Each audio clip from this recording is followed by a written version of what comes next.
Thank you. Good afternoon, everyone. And I'd also like to express my thanks for the opportunity to talk about our work with Brazil and to kind of talk a little bit about why it's important to Unicef. And why Brazil. So your question is why Unicef, and I will come to that, but I also want to say a little bit about why Brazil and how that relationship's been important to Unicef globally.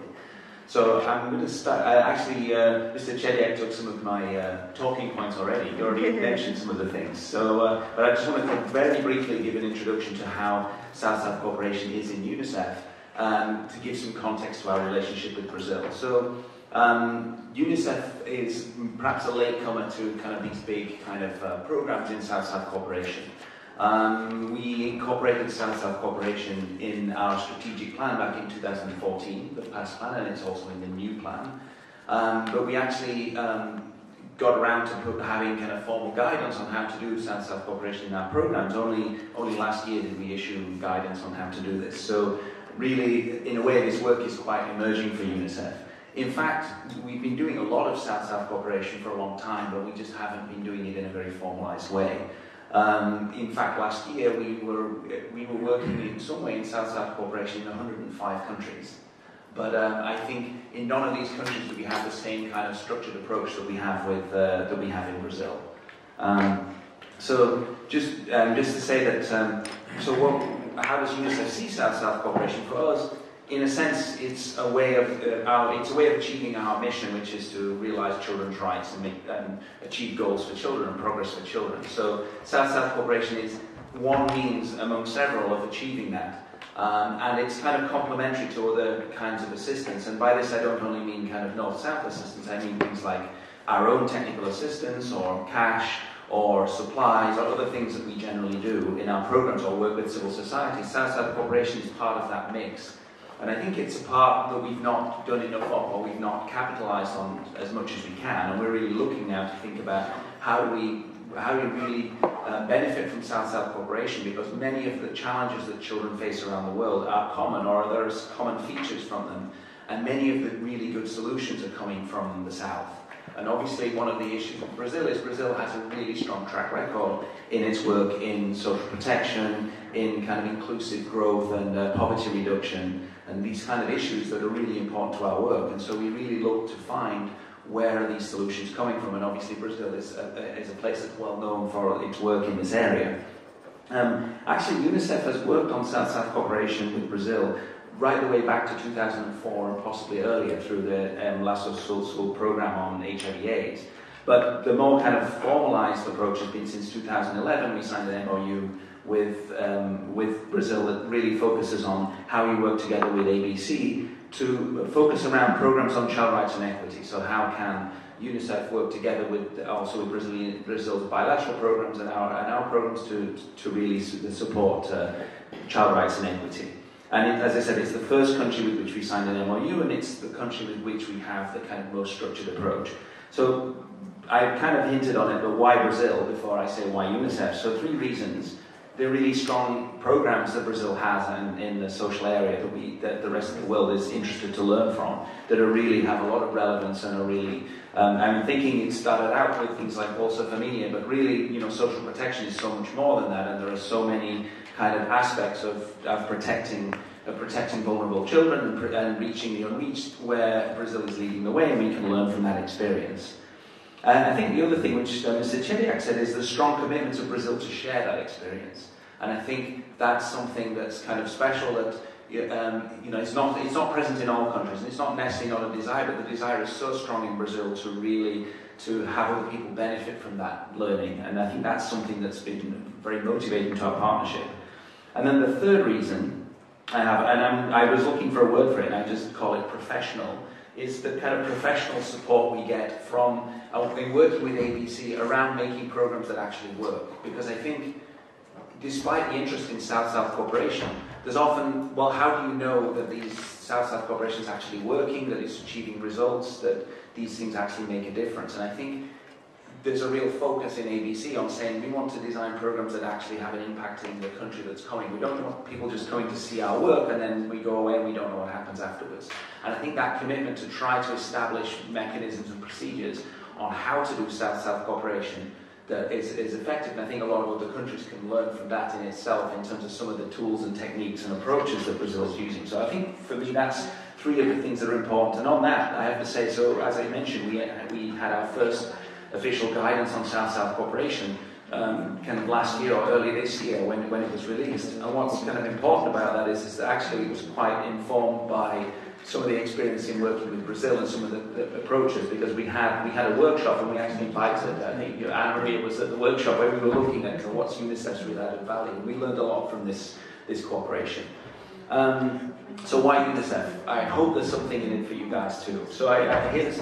I mean, my answers may be a little bit similar to the answers from my colleague from FAO, but I think one of the things is, of course, our mission is very important to us, and I think we bring the kind of technical expertise in that mission in child-focused programs, in equity-focused programs. And so what happens is when a country wants technical assistance and they want support, even from the South, there's often a need for, well, how do I contextualize that program in my country? And I think UNICEF then can bring this complementary technical assistance in addition to the Brazilian experience that kind of broadens out and can help contextualize it in the country where those programs are being implemented. So I think that and of course the normative role of saying, well, how does this support international standards of human rights and so on? Again, we have that kind of expertise. I think the other thing we do, again, is very similar, is this kind of matchmaking. It's kind of helping figure out which countries can learn from Brazil, and sometimes which countries shouldn't come to Brazil and should go and learn from somewhere else. And I think that's kind of important, because in South-South cooperation, the matchmaking, having a good match where there's something really relevant to learn is really important. And I think because of our global presence and expertise in these areas, we're better placed to know and kind of help make sure that these partnerships are successful. And I think the third important reason is that because we're on the ground, we're supporting countries to achieve this, for example, develop social protection systems.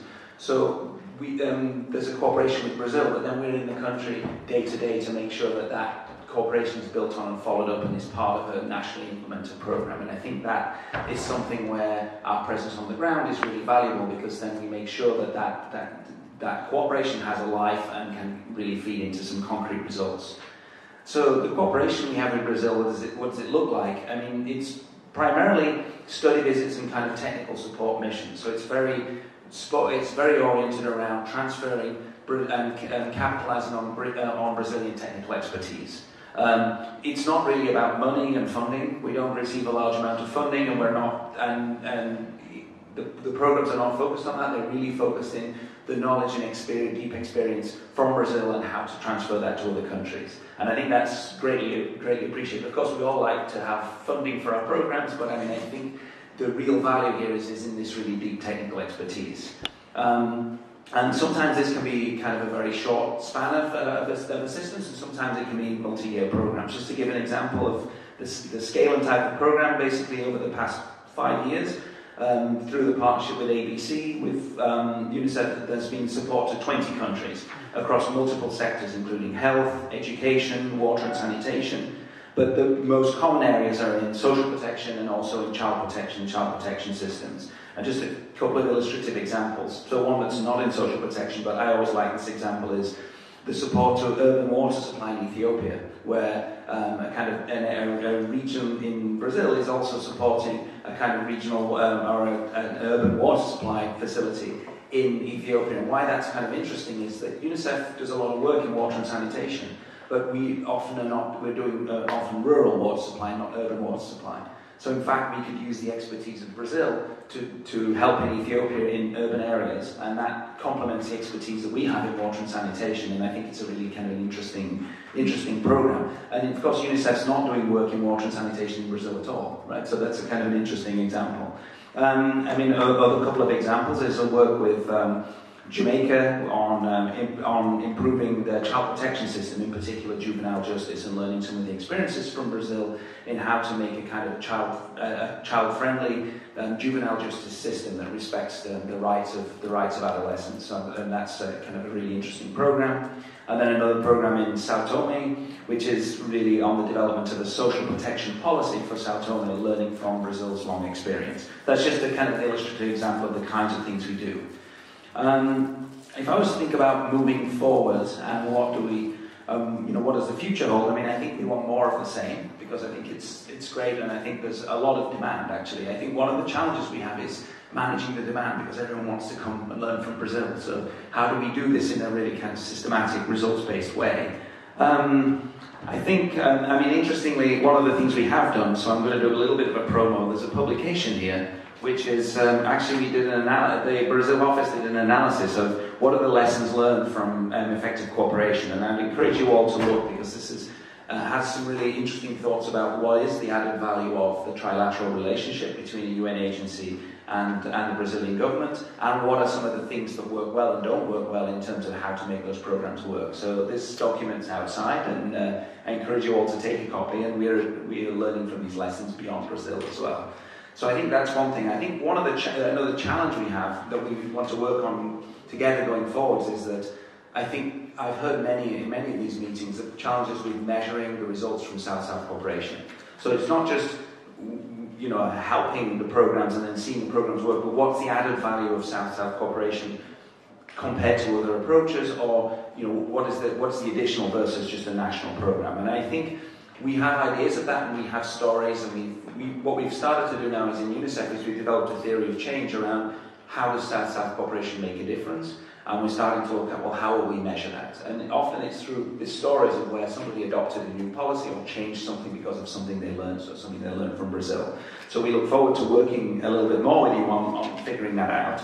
And I think the other area for us is we have a new strategic plan, and we actually have a new set of priorities coming from the SDGs and coming from emerging issues, and I think we want to explore how to work on some of those. And just to give some examples, we had the presenter the other day from the Global Children Online project. So things like children and the internet and emerging issues like this are really crucial everywhere in the world, and I think sharing that experience is really important. I think another issue is cities and urbanization, and children and environment and cities, and that kind of nexus of those issues about how to have child-friendly cities that are safe, where the environment is good and that is not harmful. And I think Brazil has both interesting experiences with that, and probably also things to learn from some of the other countries that are doing this work. So these are just some suggestions of areas where we might work, and of course the continued work on social protection.